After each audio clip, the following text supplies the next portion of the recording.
Thank you everyone for being here.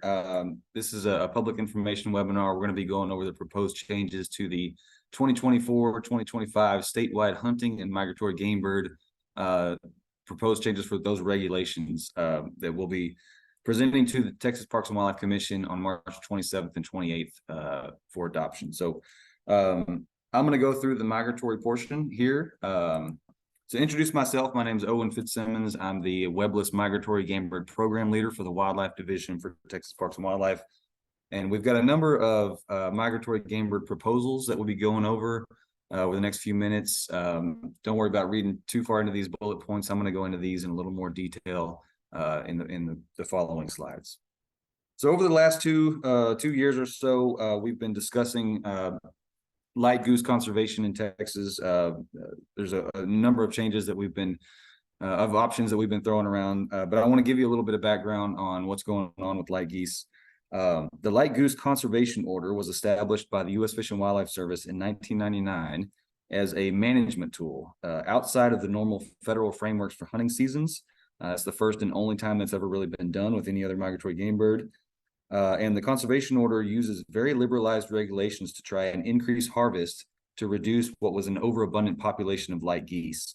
The major concern back in the late 90s was that this overabundant and rapidly growing population was overgrazing and severely impacting very limited and very delicate Arctic breeding habitat the birds relied on.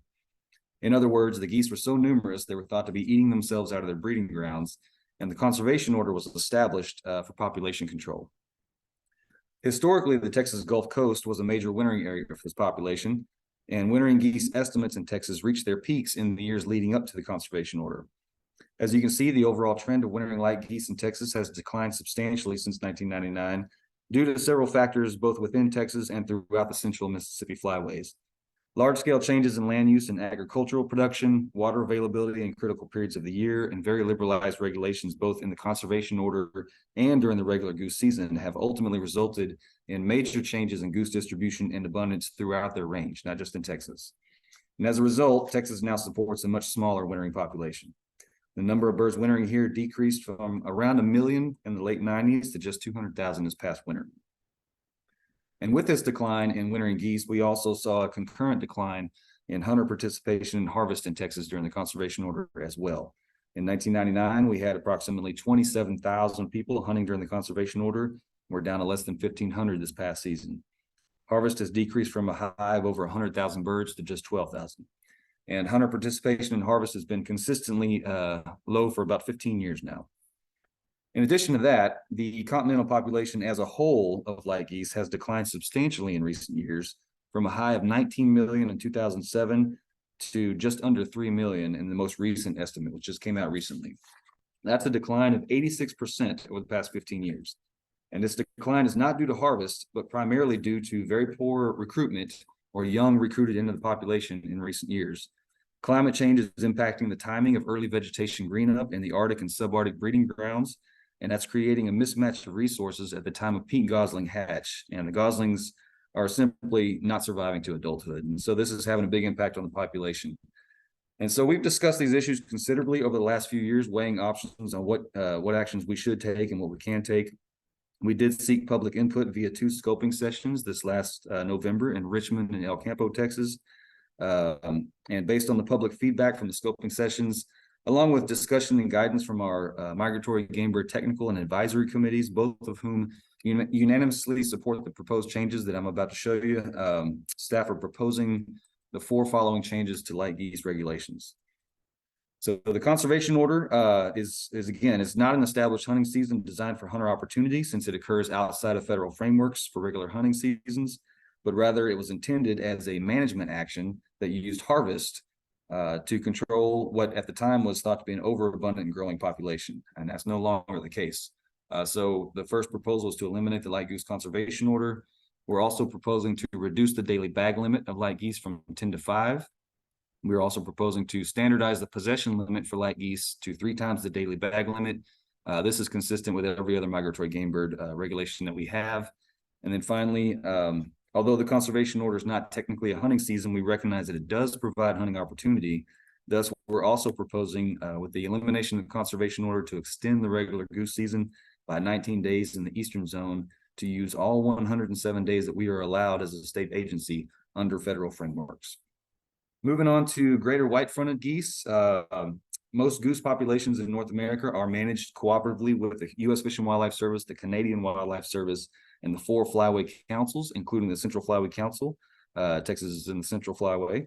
For greater white-fronted geese, a new management plan was approved just this last March by all entities involved for the mid-continent population that winters in Texas. As a result of some new information from research that Texas Parks and Wildlife assisted in funding, greater white-fronted geese do not appear to have a high fidelity to wintering areas, especially in the Winchester Lakes area. Thus, a restriction on daily bag limits for this species in the western zone of Texas was removed according to this cooperative management plan. So to be consistent with this plan and all the entities that we work with closely, we're proposing to remove the greater white-fronted goose bag restriction of no more than 2 in the western zone and create a simplified dark geese aggregate daily bag limit of 5 with no species restrictions in the western zone. The next proposed change is in regards to Mexican ducks. The American Ornithological Union is the leading authority on taxonomy of birds in North America. In 2020, the American Ornithological Union determined, based on recent research, that the Mexican duck met the bar for species status. Following this finding, the U.S. Fish and Wildlife Service accepted the Mexican duck as a species protected under the Migratory Bird Treaty Act by amending their 1013 list in 2023. And since this species will be available for harvest during open duck seasons in all zones, TPWD will need to amend state regulations to be consistent with federal regulations.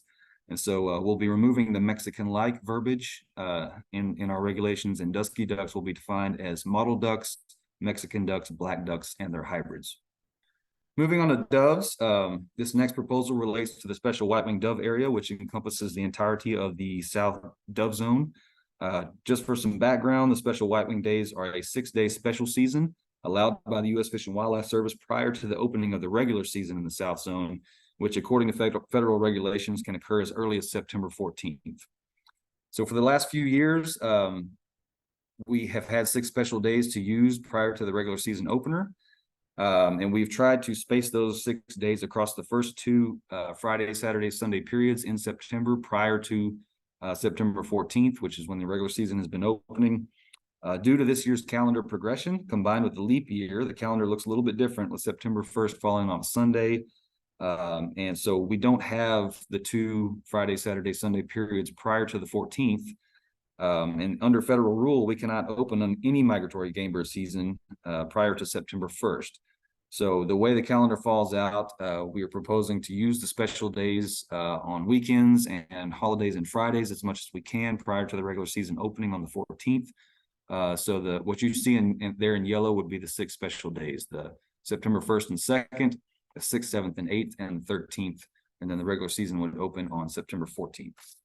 We had another request for the North Dove Zone to move a week from the beginning of the 2nd segment to the end of the 2nd segment for a little bit more hunter opportunity around New Year's holidays, when people are off work and school for that holiday. We had a few public comments already that thought we were removing something from the 1st segment, but just to be clear, this is the 2nd segment in the North Dove Zone. So we'd be taking the week from the 13th to the 19th of December and moving that to the back end, so that basically results in the calendar that you see before you, with the 2nd segment being December 20th, going through those Christmas holidays and through the New Year's holiday and ending on January 7th. That concludes my presentation on proposed changes to the Migratory Game Bird Proclamation. I'm gonna turn it over to my colleagues for the proposed changes to the statewide hunting proclamation. Good evening.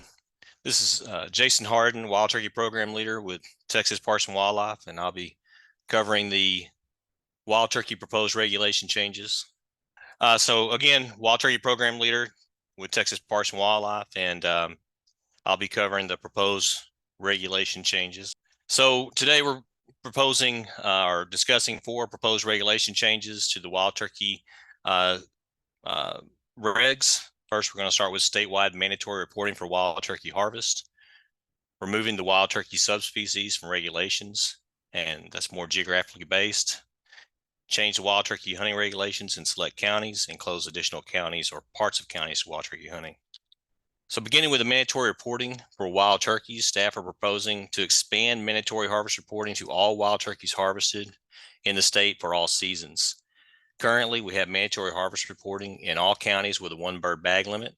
In addition, all hunters utilizing a digital license have mandatory harvest reporting requirements for wild turkeys. Our current small game harvest survey does not get at the detailed information that is required to manage this resource.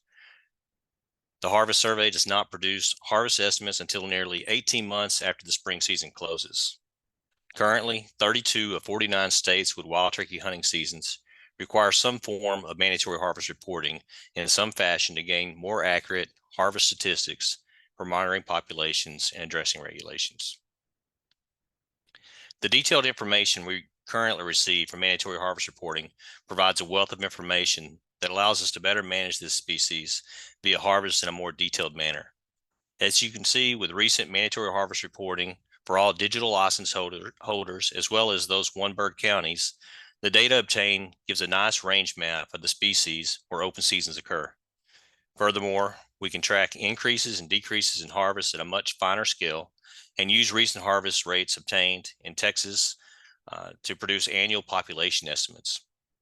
Recent research findings in Texas recommended TPWD move to a mandatory harvest reporting to better track wild turkey populations. Here's an example from Missouri Department of Conservation's webpage that is updated 4 times per day to show updated harvest information by county during the spring wild turkey season. Texas hopes to use this new and expanded data set to provide a feedback loop to our hunters and other constituents. Next, staff are proposing to close the southern half of Fannin, Lamar, Red River, and Bowie counties, which is the area south of Highway 82 in these counties, to support ongoing wild turkey restoration south of the Sulphur River. Historically, this landscape south of Highway 82 has not supported a large wild turkey population, and limited hunting occurred in this area with only 1 bird reported per year through mandatory reporting requirements in both 2018 and 2019, as you can see from the green dot south of the red line. This slide shows increases in harvest in the landscape south of Highway 82 following recent and ongoing wild turkey restoration efforts.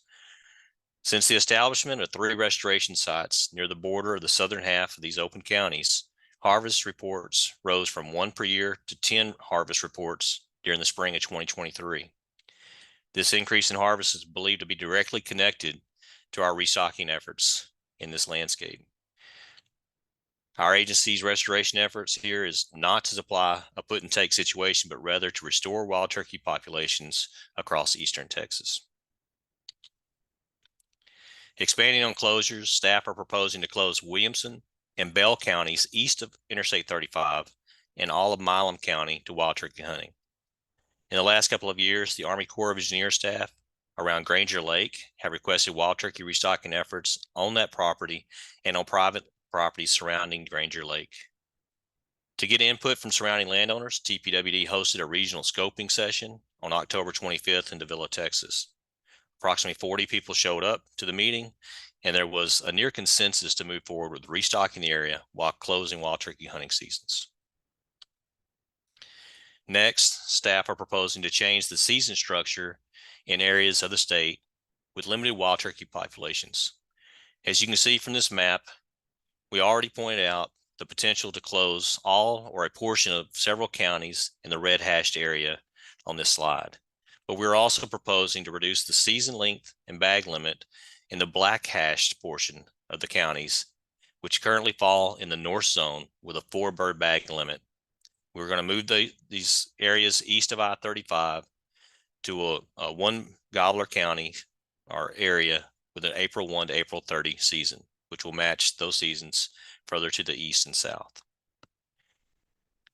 These areas, which are all east of I-35 and the Blackland Prairie, have been highly developed in the last decade, and only a few pockets of connected habitat remain in many of these counties that hold fair to good populations of wild turkey. Additionally, we're proposing the same changes for these counties west of the Pecos River, where limited wild turkey populations occur, but they currently have a 4 bird annual bag limit. Limited population occur in these counties, especially in recent drought conditions. So moving these seasons to April 1 to 30 with a 1 gobbler per county restriction would be commensurate with the population status. Finally, staff are proposing to remove subspecies from wild turkey hunting regulations. Currently, we have Rio Grande and an Eastern turkey tag on hunting licenses, and this has created general confusion among some hunters in recent years. We plan on regulating wild turkey populations by county regulations, not stating subspecies. This will create a simpler regulations and tagging process. As you can see here, these 3 gentlemen had a great morning hunt on a property in North Texas. Also, you can see there's a lot of variation in wild turkey coloring, which may lead some hunters to think these are different subspecies. However, they are all the Rio Grande wild turkey. With this change to the Texas Administrative Code, staff are also proposing to specifically describe the east zone in the Texas Administrative Code to include Bowie County north of Highway 82, Cass County, Fannin County north of Highway 82, Grayson County, Jasper County, except for the Angelina National Forest, Lamar County north of Highway 82, Marion, Nacogdoches, Newton, Polk, and Red River counties north of Highway 82, and Sabine counties. So we just wanted to reduce confusion and concerns that we've heard from wild turkey hunters in the state.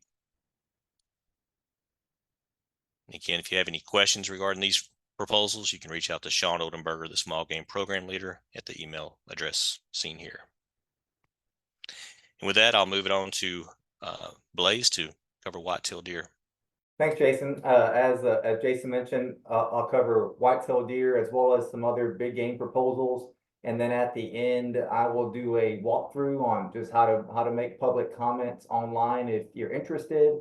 And then once that's done, we'll open it up for questions on any of these topics. Both myself, Jason, and Owen can answer those questions then. I'm going to stop my video and switch over to my presentation. Okay, good evening, everyone. My name is Blaze Korzekwa, White-tailed Deer Program Leader. And this evening, I'll be discussing the proposed changes to the 2024-25 big game hunting regulations. The first up is the change to the desert bighorn sheep season. Currently, the season runs from September 1st through July 31st. This season has been closed when department staff have conducted bighorn sheep surveys.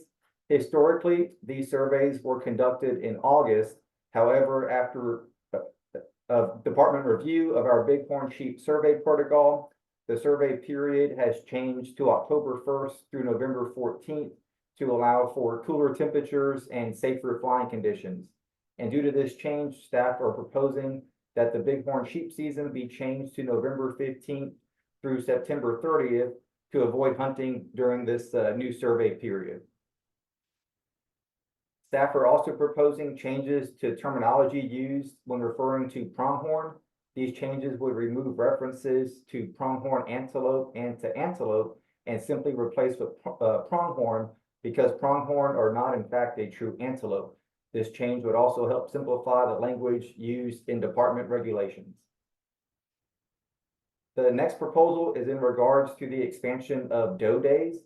Although doe harvest is permitted throughout much of the state for the entire duration of the general season, there's currently 89 counties that have some form of doe days. These counties with doe days have restricted season dates in which does may be harvested with a firearm, which allows for a conservative harvest, but still allows hunting opportunity. These 43 counties shown in green on the map currently have a 16-day doe season and are located in the Oak, Prairie, and Piney Woods region. Staff are proposing that these 43 counties shown in green be expanded to a 23-day doe season. The state of Texas is divided into deer management units, which the department uses to estimate deer populations and recommend regulations. Those 43 counties shown in green are comprised of deer management units 15 through 21 north. Based on the department's deer surveys, these deer management units have seen an increase in deer density as well as a skewed sex ratio of 3.9 does per buck. And even with the current 16-day doe season, antlers harvest is only about 45% of the total harvest. Staff have also received feedback from hunters, landowners, and farmers that have concern with the increasing deer population. Many farmers on the western edge of these 43 counties have voiced concern over an increase in crop damage. These hunters, landowners, and farmers have all requested to increase doe days as well. This slide shows a calendar view of the current 16-day doe season and the proposed 23-day doe season during the month of November. The 16-day doe season occurs during the first 16 days of the general season. Hunters have been providing feedback that the current 16-day doe season does not incorporate the Thanksgiving holiday, which is a time when many hunters are able to go hunting. The proposed 23-day doe season would incorporate the Thanksgiving holiday and run from the opening day of general season through the Sunday following Thanksgiving. The additional days added are shown in orange on the calendar. And although it's called the 23-day doe season, due to calendar progression and the week that Thanksgiving may actually occur on, some years may extend slightly longer than 23 days. Even with the extension of the season dates, the bag limit in these counties will still remain at 2 antlers deer all seasons combined. The next proposal is the modification of rules regarding method of take for youth harvest of branched antlered bucks on properties enrolled in the Managed Lands Deer Program harvest option. Under current regulations, during the first 35 days of the MLDP harvest option season, bucks without at least one unbranched antler can only be harvested with archery equipment. This applies to all hunters on the property, including youth hunters. However, these 35 days overlap with the early youth only weekend, in which youth may use firearms to harvest any legal buck under county regulations. This overlap and difference in method of take has caused confusion among youth hunters.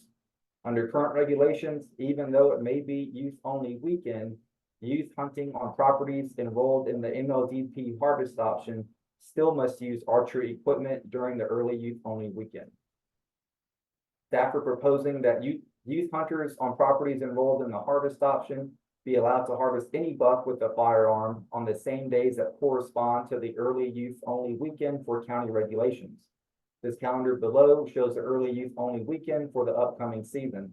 And because harvest option tags are regulated and issued by the department, there's no consequences for allowing youth on these properties to harvest bucks with a firearm on the same weekend that is already allowed for all other properties. I will also note that the next proposal would add a day to the early youth only season, and that change would also be reflected on this proposal regarding the youth weekend on properties enrolled in the harvest option. Lastly, staff are proposing that the early youth only seasons in the fall include Friday for white-tailed deer, squirrels, and wild turkeys. This calendar below shows the early youth only season for white-tailed deer in yellow for the upcoming season, with the orange date representing the proposed addition of Friday. Based on the department's harvest and survey data, hunting pressure from youth hunters is low, and the addition of Friday would provide additional hunting opportunities, but have little to no impact on the overall deer population. This slide shows kind of some options for public comment. I'm going to walk through those here in a bit, just so if anybody has an interest in leaving public comment, there is a way to do that on our website, and you'll be able to comment on each of those proposals separately.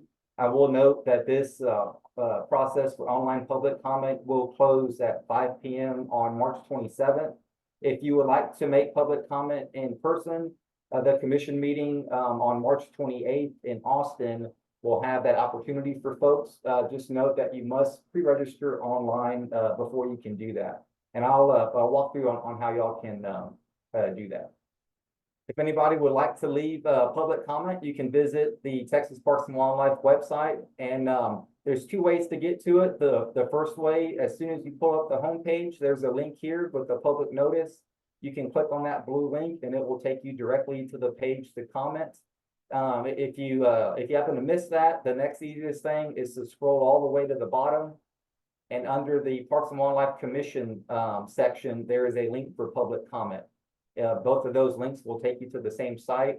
And when you're on this page, it will have all of the proposed regulations. You'll see the Migratory Game Bird Proclamation that Owen had presented on, as well as the Statewide Hunting Proclamation, which will include Jason's proposals on turkeys, as well as my proposals on big game. Just as an example, we'll click on the Migratory Game Bird. And what you'll do is enter your name, the county you live in, and then if you own a hunting or fishing license, or if you have both, or if you have neither. And then each of those proposals will have a section here in which you can leave your comment. Those are no opinion, you agree completely, you disagree completely, or you disagree specifically on. For any of those comments, you're encouraged to leave a brief explanation there.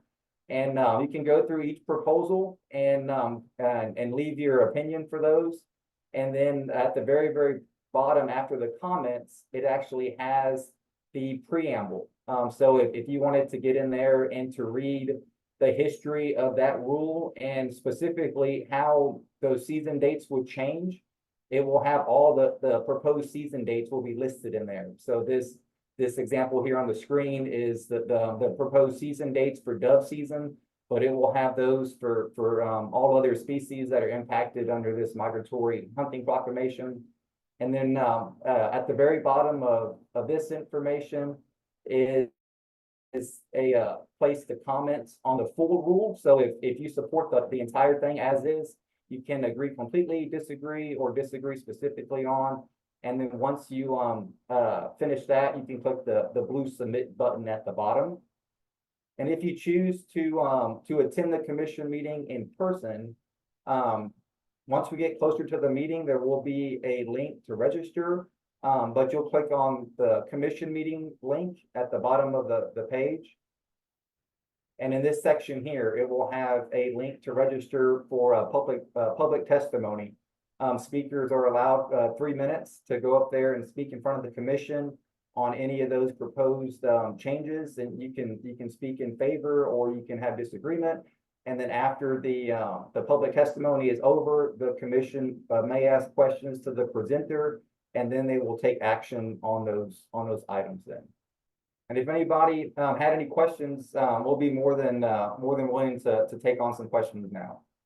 And I will put up the screen with my PowerPoint, and it will have my contact email as well as Sean Oldenburger's contact email. If you may have questions that you may not want to bring up now, or if you have questions that you would just like to email us personally, that's perfectly fine, and I'll share our contact info, and you can take that down and reach out to us.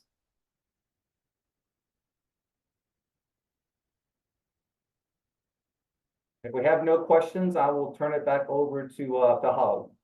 We do actually have one question about where to find this survey. And Blaze, I don't know if you want to handle that since you were just talking about where folks can submit questions. Yes, here, let me, so this link here on my PowerPoint, you can go to that link and you'll be able to find the public comment there.